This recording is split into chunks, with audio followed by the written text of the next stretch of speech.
It is the Tile Happy Hour, and we are live online. I am by myself right now. We are trying to find John. He is here and somewhere in the world. I'm hoping he can hear me now, but just in case he can't, I am going to call out and we're going to jump right in to something that I had not planned, and that is a little bumper about what's coming up next. And next in the next few weeks, we are having some special guests, and the special guests are exciting. And one of those guests is Mr. Ron Nash. On June 6th, Ron Nash is coming, and I even made a little bumper for him. And he is, if you don't know Ron, he's a unique guy, and he is going to talk to us about some things with Laticrete and the state of the industry. And if you know anything about Laticrete, they are innovators in the tile and stone world. I mean, I've said it before, they invented thinset. Thinset was one of the things that the Rothberg family came up with, and Mr. Ron Nash has been president for the last couple of years, and he is gracious enough. He's going to join us on the 6th of June, and that's going to be at our new time at Tuesdays at 8 o'clock. And John, if you can hear me, I sent the link to you in your email with the assets. So you should have the link to get on live. If not, I'm going to see if my lovely assistant here can help me out and get that to you. So it is happy hour. It is the live stream, and we are cheers to each other. The drink cam is on. As you see, it is once again Jameson. We'll love to see what John is going to bring in. I'm going to try to pull up something here to get him online. And today was it's going to be an interesting episode. We're talking about one of the things that I started in when I started in the industry was Terrazzo tile. And Terrazzo was a part of, hold on one second. I'm sending something to John right now. See if he can get that link there. Make sure he can read that. Sorry for the distraction, but Terrazzo is something really cool, and it is a poured in place floor tile that is almost indestructible. It's one of the best maintenance floor tiles. But that's what we're going to talk about today. And let me just welcome you to the Tile Happy Hour. This is where we talk about anything and everything tile. And today we're going to talk about Terrazzo tile. But if you're watching live, we want to know where you're watching from. We want to make sure that we add you into the program, because I can see you and I can see your comments. So comment live, and we will get to your questions.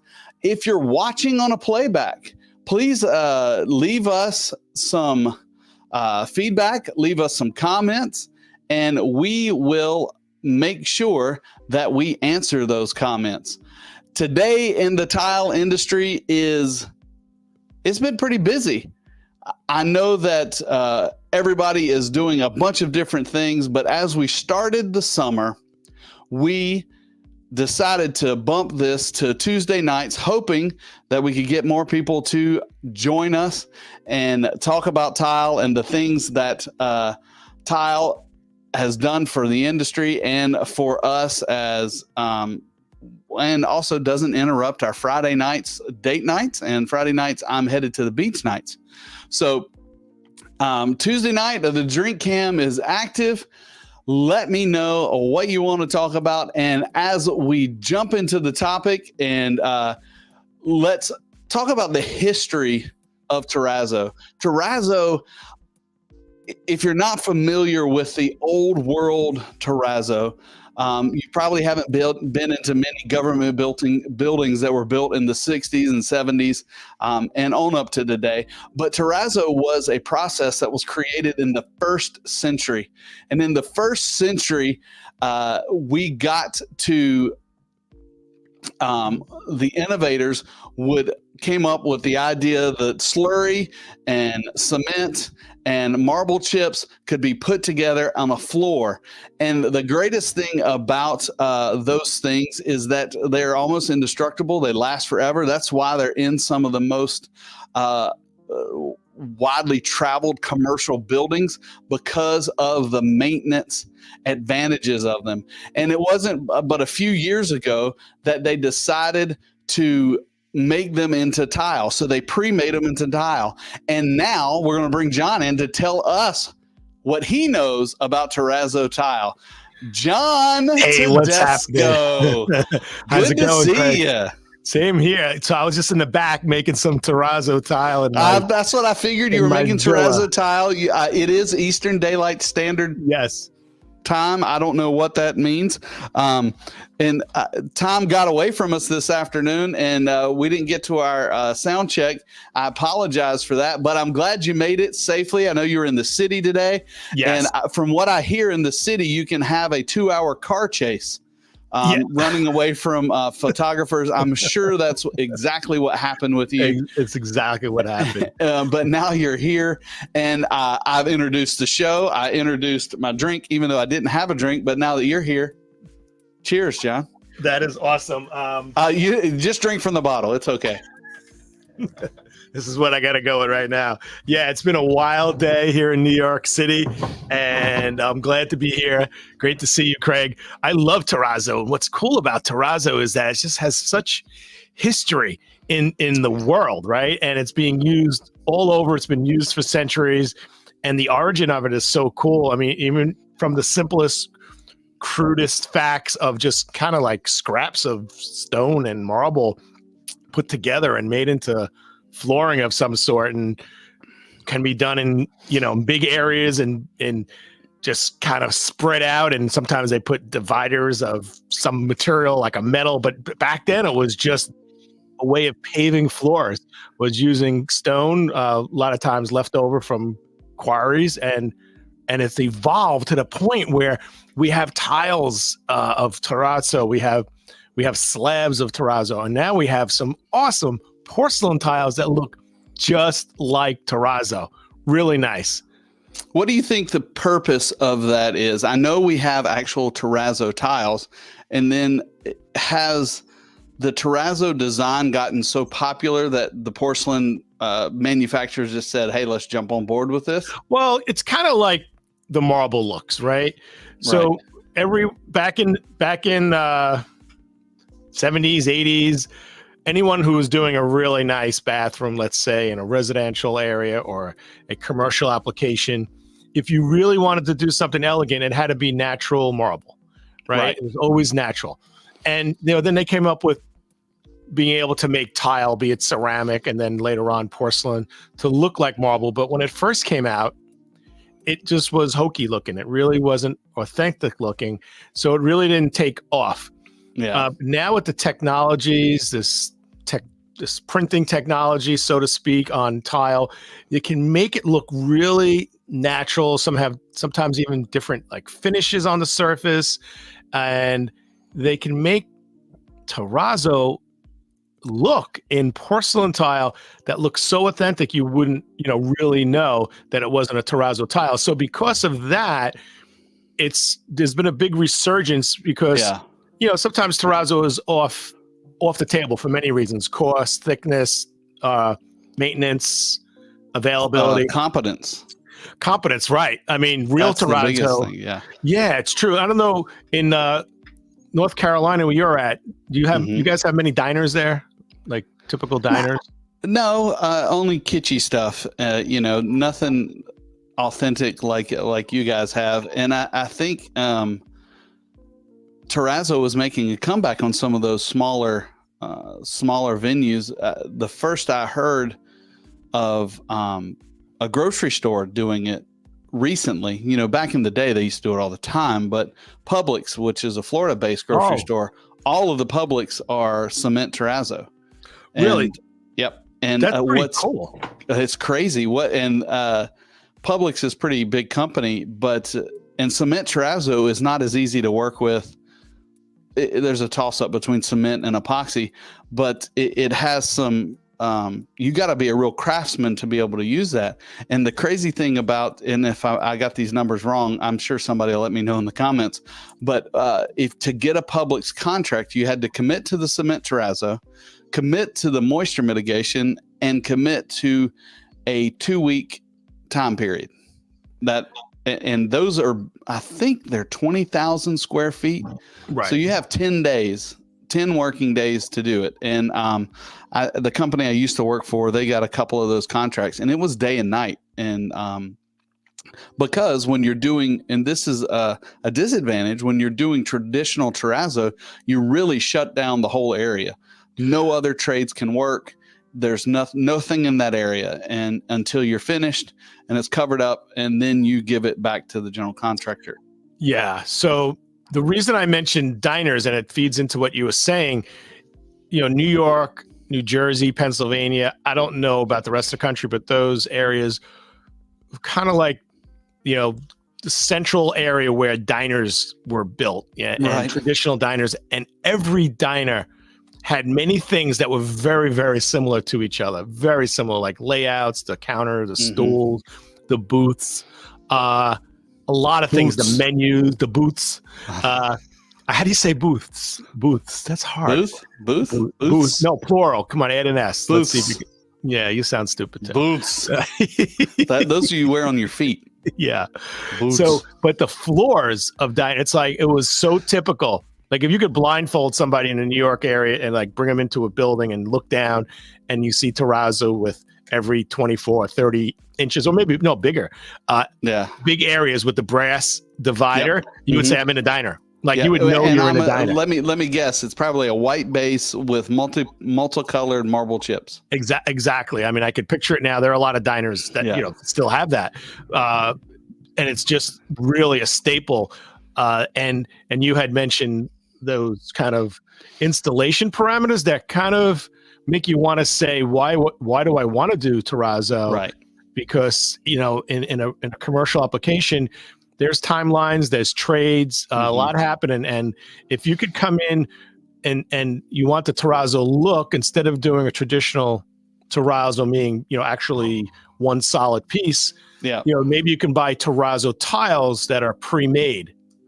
Yeah, because I think originally who tried to knock this off was VCT.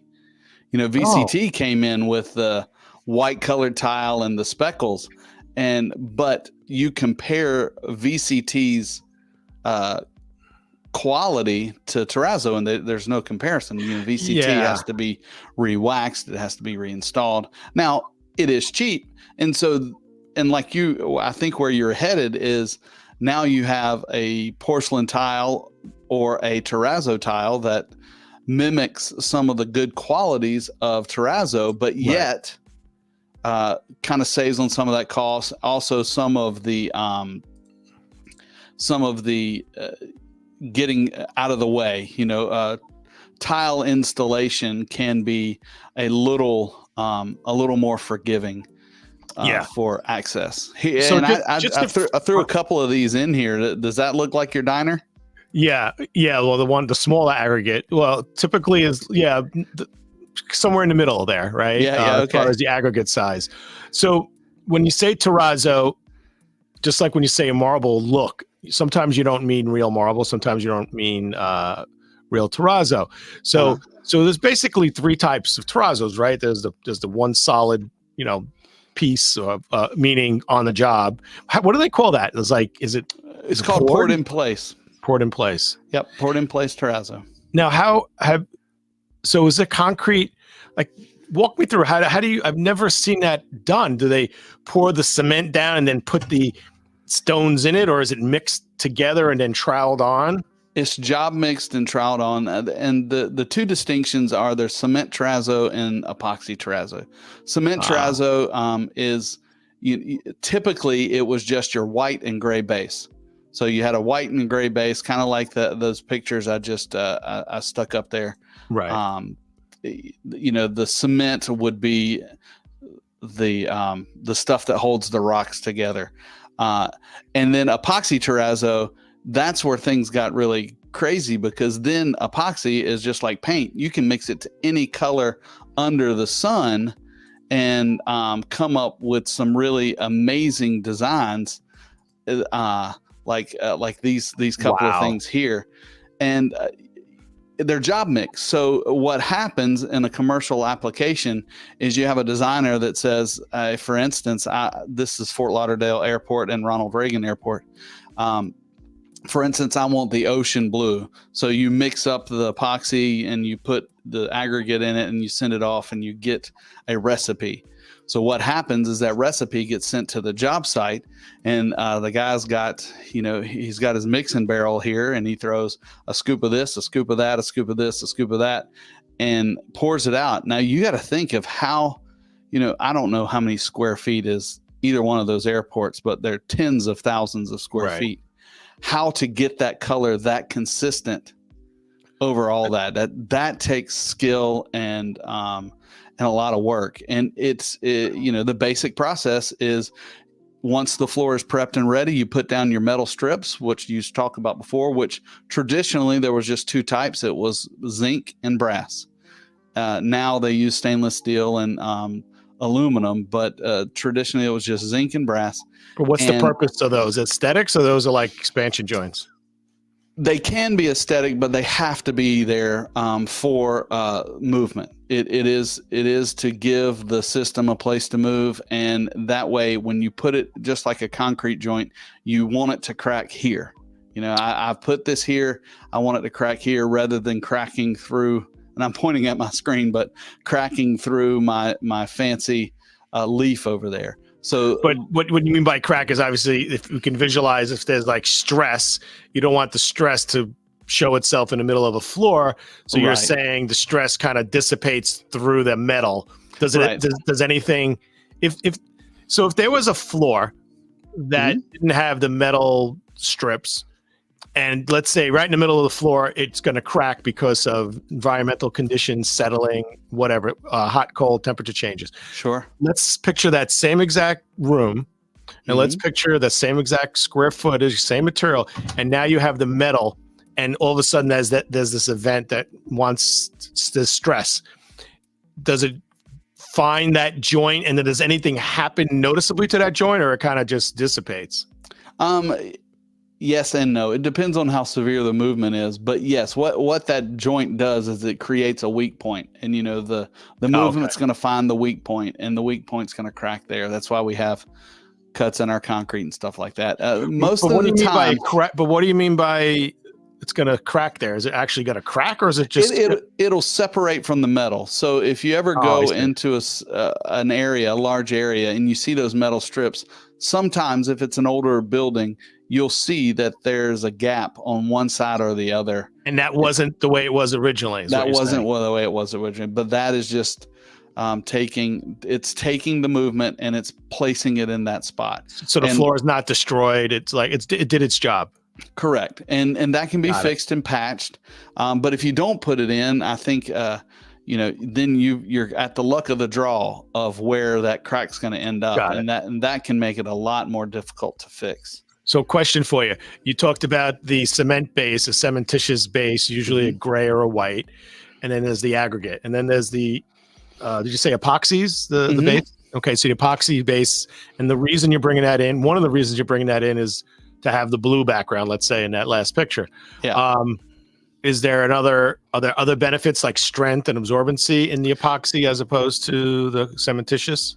Yeah, epoxy is stronger. It can be poured thinner. So Oh, you can get a thinner floor, and correct me if I'm wrong in the comments or online.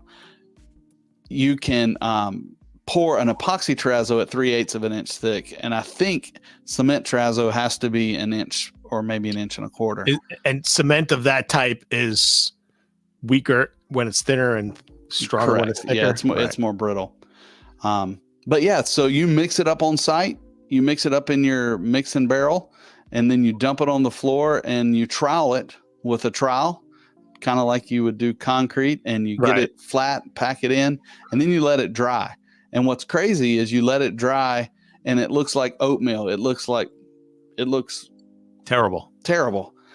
So then The aggregate sticking up, is it like yeah, uneven? the aggregates, it's like a lumpy bowl of oatmeal or Wow. I'd love to see that done in person. yeah, it is a, if you've never seen it done, you should, especially if you're interested in construction and stuff like it. It's really neat. And then the next day or whenever they finish pouring, then they will, and you have to pour different colors at different times. So for instance, you look at Reagan Airport here on the left, all those different colors have to be poured on the same day. And then you have to go back and then, so you pour the red and then you go back and pour the black, and then you go back and you work on the logo. And then once that is all poured and cured, then the grody stuff starts happening. You pretty much have a heavy duty grinder. You get in there and you grind the floor with a ton of water, and it creates this slurry, and it's really gross. And the floor is then flat. And then you go through stages of polishing just like you would a marble tile. So you Big polish. commitment. I mean, that's a big commitment. Oh, it's huge. And the commitment, not only is it a time commitment, you've got a craftsman commitment, and then the equipment is not cheap. Right. You've got these grinders that are $75,000 each, and you got a job like Reagan Airport. There's no telling how many grinders you got on one job, and then you have to have power to run them. So you have generators. It is a, I mean, for instance, the company I used to work for, I mean, we had 3 full-time mechanics that worked just on the grinders to keep them running and keep them up to speed. Wow. And so that is those difficulties, and is why I think terrazzo tile started popping up. And I think that was probably in the early 2000s is when I started seeing it. When you say terrazzo tile, you mean the real terrazzo, but kind of preformed in pieces, right? Yeah, preformed, precast terrazzo is what they call it. And what about the thickness? Are they typically? I mean, they're typically like 1/2 inch thick. 1/2 inch, 5/8. Yeah, I think 5/8 is typical thickness. Right. Wausau, out of Wisconsin. Wausau? Yeah. It's out of Wisconsin. They were kind of the first ones that I remember. I'm sure there's others out there that have done it, but Wausau was the first one that I remember doing it. And early on, it was not that much cheaper. Now, it was less messy and kind of less destructive. Right. But the quality of the terrazzo was similar to the quality of regular terrazzo. So when you installed it, you still had to go back and grind it and polish it. Oh. So I think over the years, it's kind of held on to that reputation of, well, this is not that much cheaper, and it's still, we got to grind it and polish it. But now the process has gotten better. There's a lot of other companies that are making terrazzo tile, and not only in cement, but also epoxy and resin based is what you hear it called sometimes. Yeah. I, as a matter of fact, Tile Bar introduced that terrazzo with mother of pearl in it. Yeah. Mother of pearls, mother of pearl and glass. I mean, you can really do some really neat stuff with terrazzo poured in place. I mean, when my wife and I, we had a school for a while, I designed a floor and we did it in terrazzo in the gang bathrooms just because I could. So if I'm calling on an architect designing an airport, one of the first things the owner, developer, or municipality that's developing an airport, one of the first decisions is, what's the flooring going to be, right? Because when you go to an airport, it's all it is floors, right? The walls are nothing like important, and then there's windows, right to the tarmac. So the floors are like literally, think about it, right? When you think of airports, you just think of floors, like endless floors. Yeah. Thank you, Daniela. Thin terrazzo can go down to a quarter of an inch. I was wrong. Oh, really? Danielle, I appreciate that. Thanks for jumping in, correcting my memory, which is dangerous at best. But so what's one of the first questions if I was an architect and I went to the not thinking about budget? Yep. And I would say to the powers that be, so what kind of experience do you want when people are traveling? And here's why that's important. Picture the luggage cart with wheels. Yep. Right. And we've all been to those back ass airports, right? And you drag in your luggage and you hit click over the grout joints, right? Yep. And that's where people go crazy. It seems minor, but it's not. If you have a building full of people wheeling 49.5-pound pieces of luggage, right? Exactly. And that's like a luxury. It's like if you're building an airport, like you probably would like to have no seams, and the only way to do that, because you can get some really really super nice porcelain, large format, very close together, rectified or whatever, and really super successful in minimizing the clanking, right? Bigger format, small grout joints. But the only way to completely eliminate that is to have a poured. Now, is it called, if you're troweling, is it still called poured? Yeah, still called poured in place. Yeah. Got it. Poured in place. So the only way, so if I was building the John Tedisco International Airport, I would Where is that located? On Long Island. Long Island. Okay, gotcha. And I would vote for an epoxy terrazzo, but the budget, it's got to be 5 times the cost to do a pour than tiles. Porcelain tiles maybe. It depends on a lot of different factors. I mean, you can get it down relatively cheap when you have really large amounts of square footage. Right. But and I'm not going to say any pricing because I'll misspeak, and Danielle have to correct me again. But you can get pretty aggressive when you have large areas. Yes. He thinks he knows everything. No, but it is less expensive. But we've talked about this before. You've got to look at lifetime costs, and it has the best lifetime cost of any flooring material, because of maintenance, and it really will never wear out. Right. Well, but I'm going to argue with you a little, and I have no stats to back it up, which is how I operate. I feel like terrazzo would have some maintenance, especially the cementitious. I don't know, the epoxy probably needs some polishing or whatever, but a good quality porcelain needs zero. Well, and when I say maintenance, I mean, it still requires like cleaning, but as far as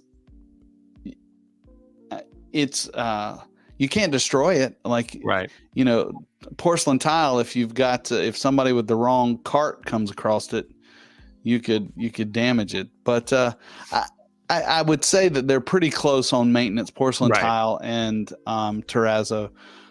But terrazzo historically has had the best cost overall. Hey, before we get into the tiles, I got a question for you. You ready? Right. I'm ready for you. Daniela says it wasn't a correction, just information. Hey, we appreciate. She's so sweet. That's really nice of you. John would say it was absolutely a correction, but I appreciate it, Danielle. All right, so we often do our. Well, first of all, you were fumbling around. I don't know what you're doing. Did you hear that Ron Nash is going to be with us with Laticrete in 2 weeks? Yes, I was just looking for the date. So Ron Nash is the CEO. COO, Chief Operating Officer and President of Laticrete International, is it called? I don't know. But it's called Laticrete. Laticrete. Well, it's very hip now just to have once like share or, just one word. Laticrete. Bono, exactly.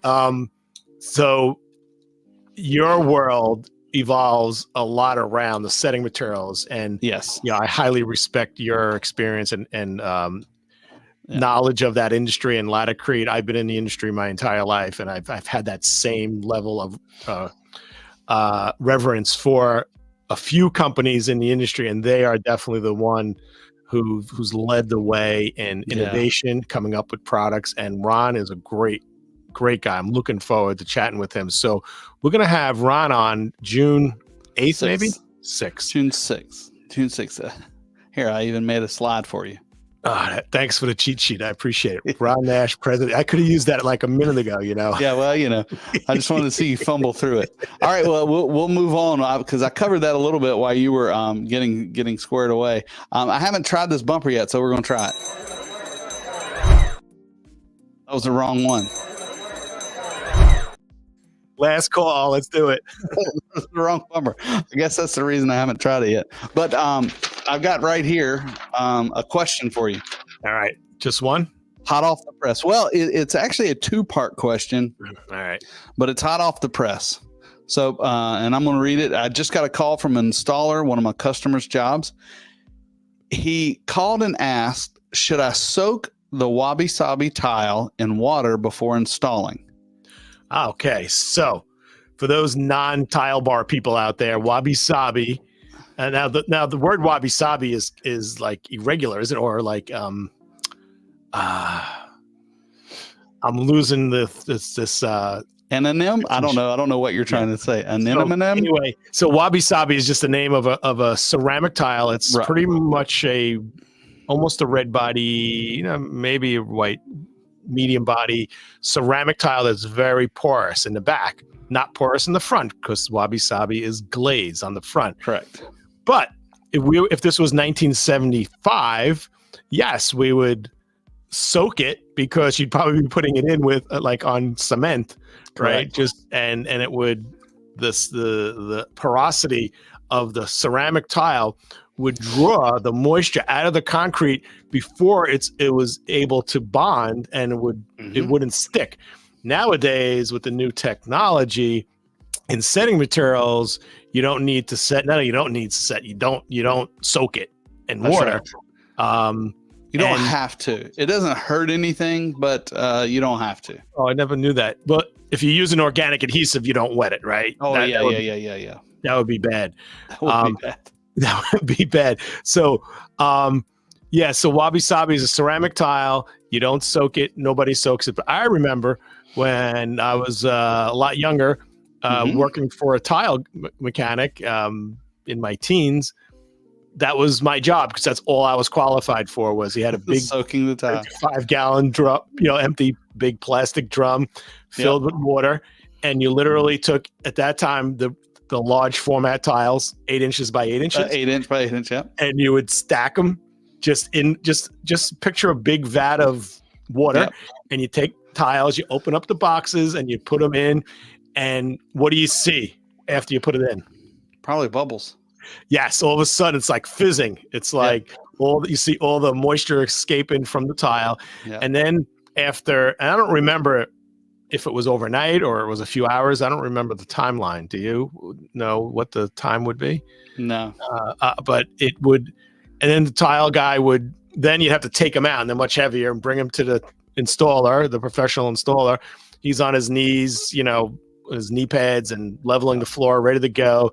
And my job was to literally just stack the tiles next to him, so he can just reach over and grab them and stick it in there. There is a couple of opportunities to still do that. If you're setting tile outside and it's extremely hot, it's we call it giving the substrate a drink. You wipe off your substrate with a damp sponge.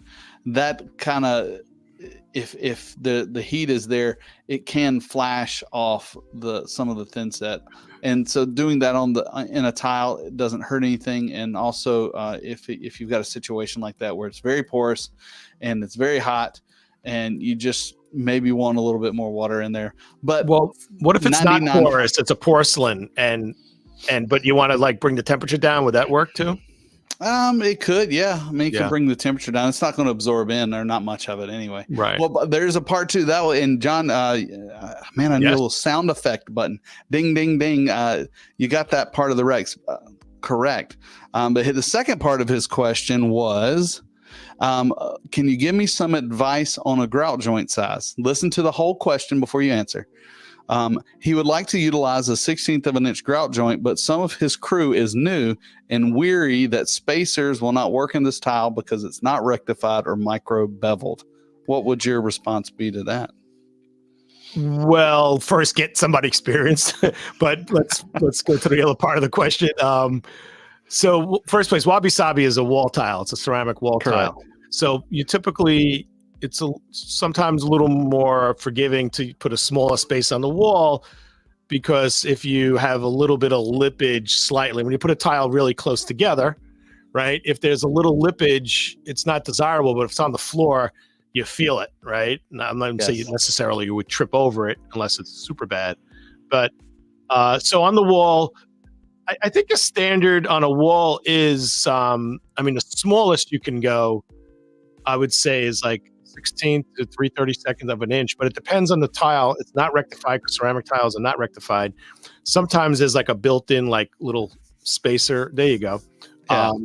And I would say my final answer is 3/32 of an inch on the wall. They don't make spacers 3/32 of an inch. I don't. Why is there an echo now? I don't disagree with that statement. My typical answer is 1/8 of an inch. I like 1/8 of an inch for a wall tile. I think it gives a novice a fighting chance, even if they've got a little bit of trouble with their substrate, and they possibly got a little bit of trouble with some with the tile not being straight. This kind of reminds me of a little bit of a handmade look, which normally means the edges aren't straight, they're not square. And if you try to set that with a 1/16 of an inch grout joint, it may be pretty frustrating and may not get there unless you've got some serious skill and you've got an extremely flat wall. Right. Well, that particular tile, you're right about all of that. So the wabi sabi tile looks handmade, but it is machine made. So right. So it is very regular, the edge on the tile, like, you know, but it's not undulated. The surface is undulated, but the edges aren't wavy. Well, that's good. Well, maybe it's a little wavy, but where you would potentially, like, if you put the two tiles together, I think they would meet, but you can absolutely handle 1/8 of an inch aesthetically in that tile. If it was a shiny white, like nano glass tile, you know, 1/8 of an inch joint sometimes looks too big for that type of tile. You know, if you could accomplish that or not is another question. But correct. On a wabi sabi type of tile that's undulated on the surface, kind of looks slightly handmade and irregular. 1/8, I would absolutely go with an 1/8, especially if you're not a, you know, I have people ask me all the time, Craig, oh, what's the smallest? I said, what should I tell my contractor? I say, well, first place, be careful, because whatever you tell him, he's going to bump it up 1/8 or a quarter. So you want to tell him no space, and he'll tell you no, bigger, or 1/8, and he'll say a quarter. But you really need to speak to the contractor and specifically say, and he has to maybe do a test, like, what is the closest grout joint you could accomplish on this job with this tile? Let me see it. And maybe even grout a little section or a test board, because it really is important. So yeah, 1/8 of an inch is safe all around walls and floors, right? I like 3/16 for floors, but once again, I'm conservative and I want to give the person that's never done it a fighting chance. And the reason I say that is because if I tell a client that knows nothing about it 3/16 and their contractor says, well, he doesn't know what he's talking about, I can do this at 1/8. And if they can sell it at 1/8, good on them. They've given them a better installation than I gave them expectations of.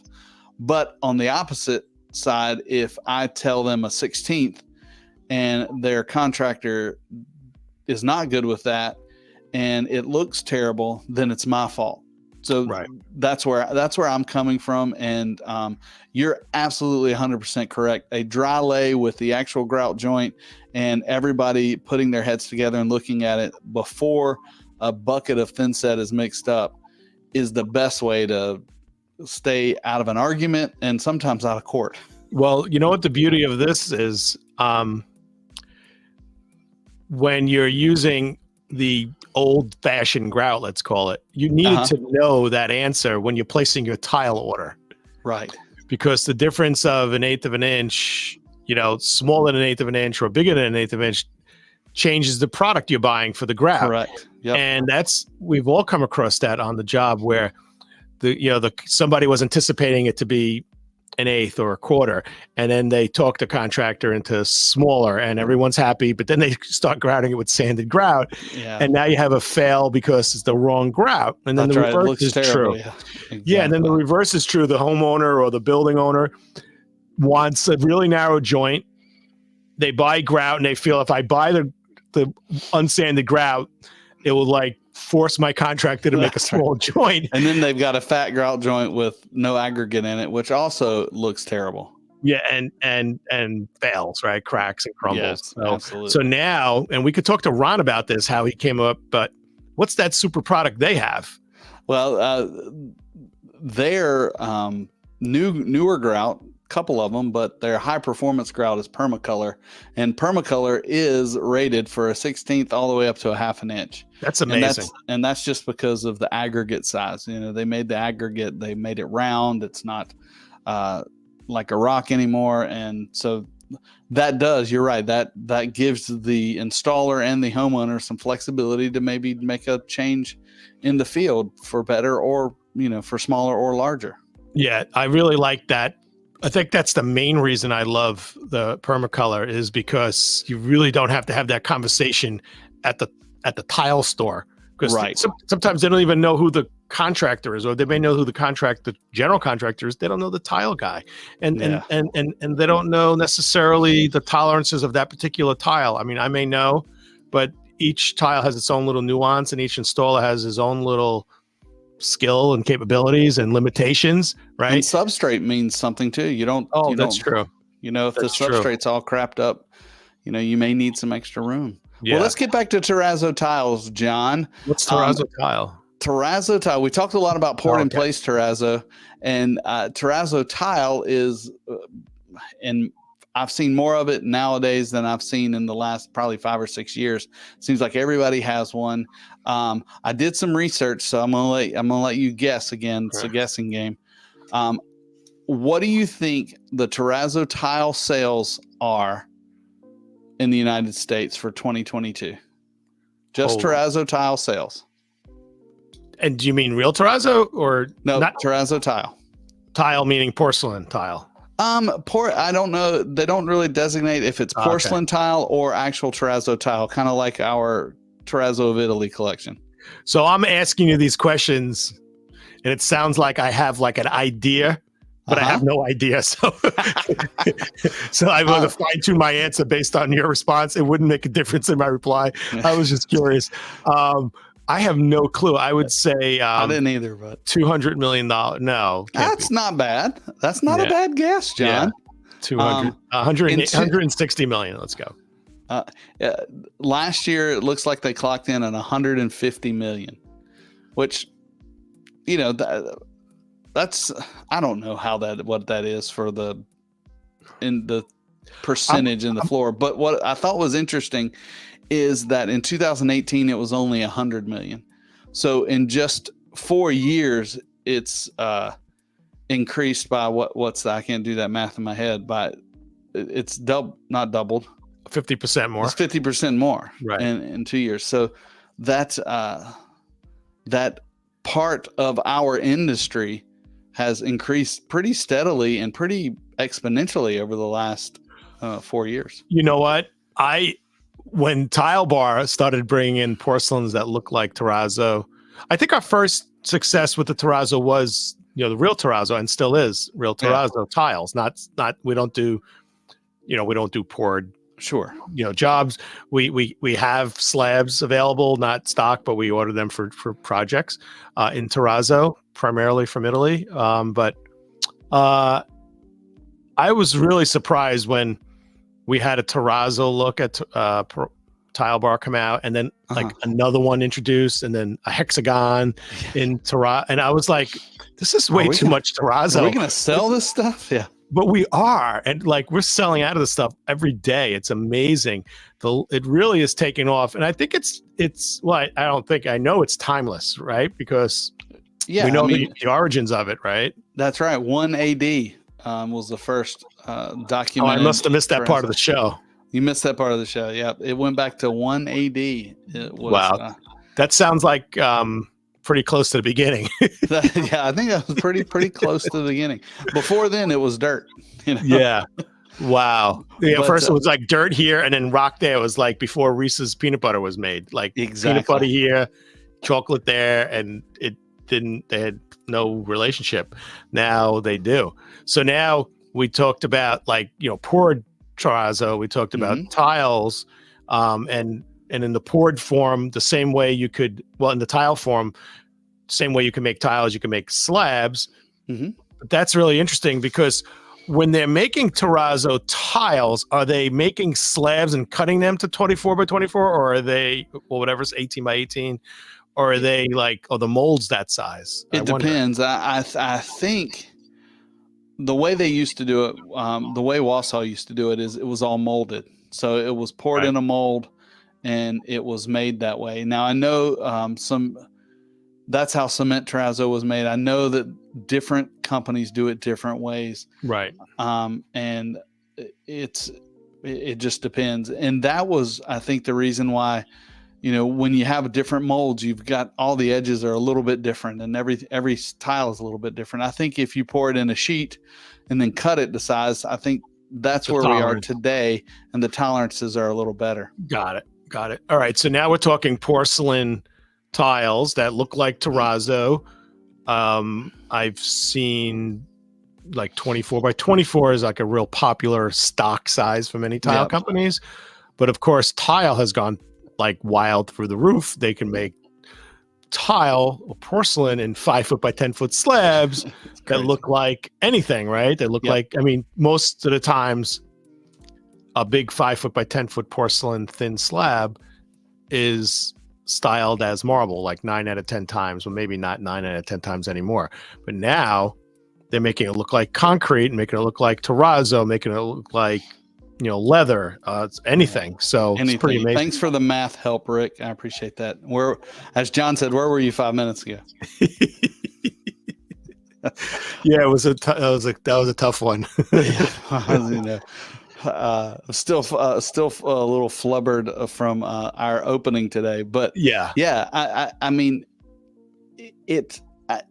as everybody says, everything old is new again, and everything comes back. I think those old looking floors with new technology, that's what you've got. And who would have thought you'd have a terrazzo looking floor in an 8-inch hexagon or a 24 by 24 tile.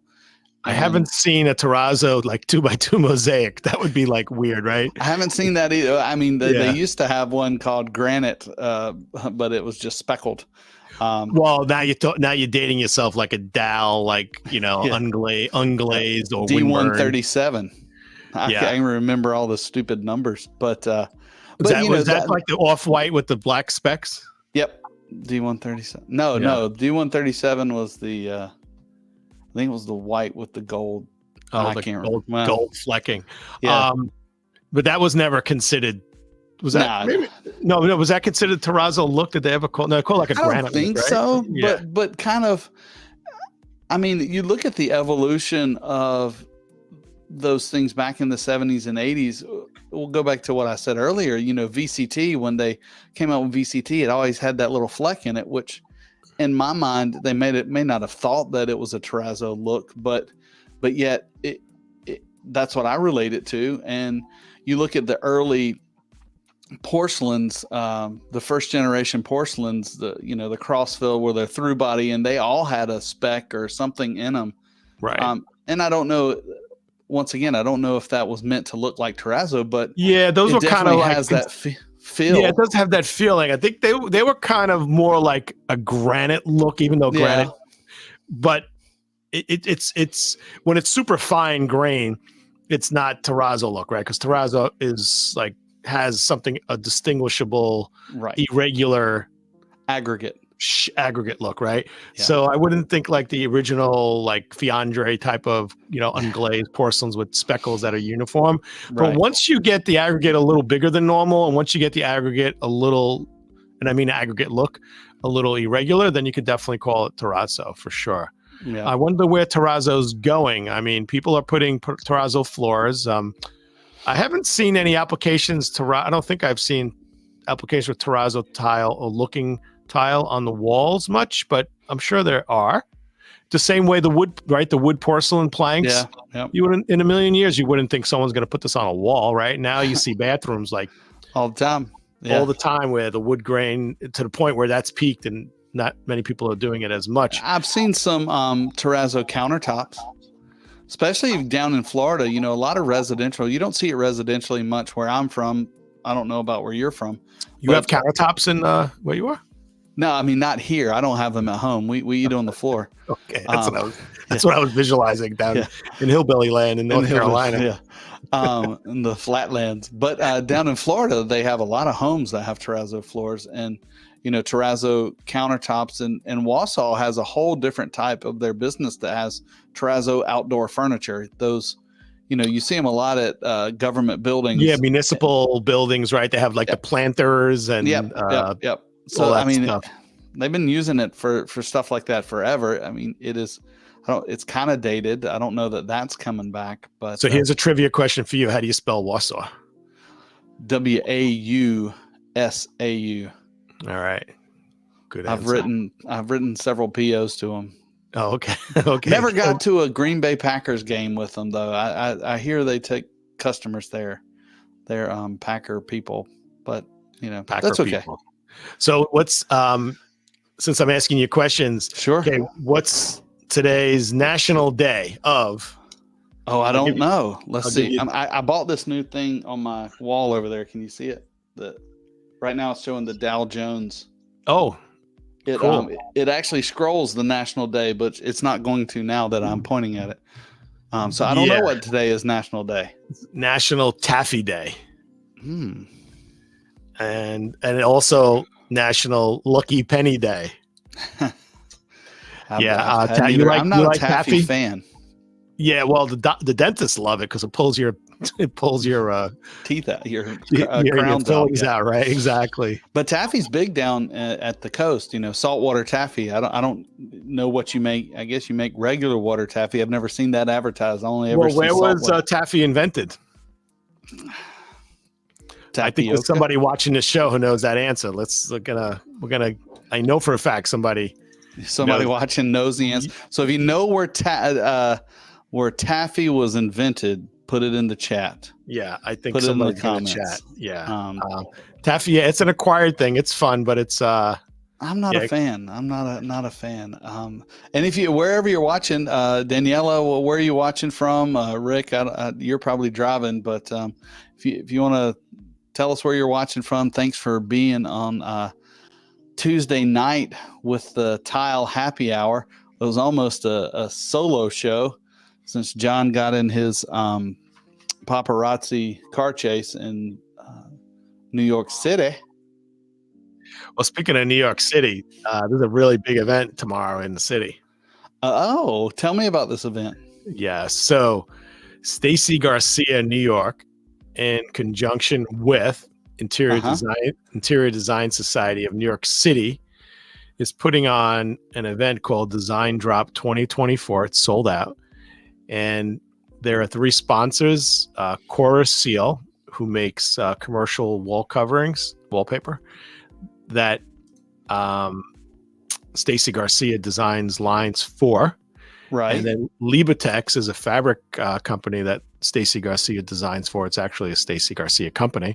And Tile Bar, who Stacy Garcia also designs for. So if you see the theme It's 3 companies that have different products Okay. that have products designed by a designer, Stacy.